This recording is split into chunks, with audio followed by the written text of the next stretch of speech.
Hey guys, welcome back to our channel. Thank you for watching the video. So today we're gonna do no oat oatmeals, which is oatmeal without using oats, because we all know that you cannot use those on a ketogenic diet. You're gonna be needing chia. Any chia is fine. I think it's all the same, it's just different brands. Almond milk, unsweetened. You can use vanilla, but unsweetened. Monkfruit sweetener. You can use any sweetener that's keto friendly. We just personally like monk fruit. We get it at Costco. It's cheaper than Amazon. Ground cinnamon and vanilla extract. The last two ingredients were completely optional. We just like to add a little bit of flavor to it. So I already have my containers and they're filled with 1.5 cups of almond milk. So the next thing we are going to do is add this sweetener. The sweetener, because this one is 0 carbs, the sugar alcohol cancels out the carbs. You can use as much as you want. I'm personally going to use half a tablespoon, which probably for the ones for my husband is going to be a whole tablespoon. He likes some sweet. Let's do half a tablespoon for now.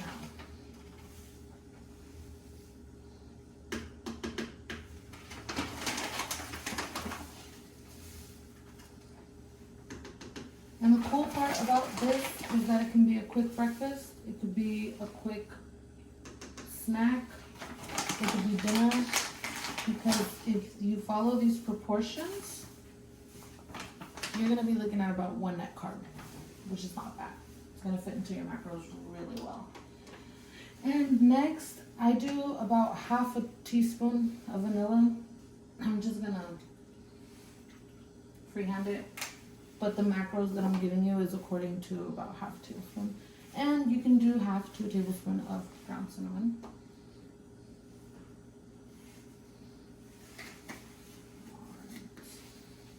And before we add the chia, we're actually going to give it a quick little mix, okay? And I'm actually going to use a fork because it's a little easier for me. Cinnamon is always kind of hard to mix in, but we're going to do our best. So if you want to come take a look at this, I'm just kind of mixing it in. And then we're going to move on to the next one. If you have a blender that you want to put it in, by all means, before you add the chia. Or if you have an immersion blender or a hand mixer that you want to mix it with, just don't mix it too much because you don't want it to get thick.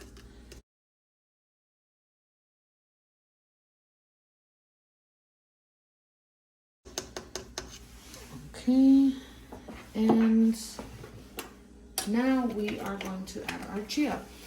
The chia comes down to whatever you prefer. It is 0 net carbs, so it just depends how thick you want your no oatmeal. I personally like it not too thick, so I think I am going to use a third of a cup. Let's go with a third of a cup. Oh, does that seem like a lot to you? No. No? Oh, you like it thick, huh? Let's see. Okay, third of a cup. That one's gonna be for you. My husband likes it thicker than I do, so we are going to make him a third of a cup. And I changed my mind. I'm going to be a quarter cup. You're gonna have to mark it. There we go. Alright, so lastly, you can give it a quick mix. Although the chia will take time to settle down and puff up, enlargen.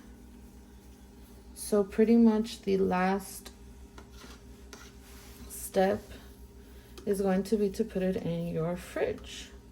You want to leave it there, I would say at least 2 hours, just so it can settle. If you want to be mixing it every 30 minutes or to an hour, that is completely up to you. It will help so that it doesn't just clump and settle at the bottom, or just give it a quick shake. Especially if you're planning on leaving it overnight. And there we go. So this is the no oatmeal. I hope you guys like it. Again, if you make it, please post pictures, give us feedback, let us know if you experimented. Maybe you added chocolate, maybe some peanut butter, give it a little different flavor. And don't forget to like and subscribe. Thank you.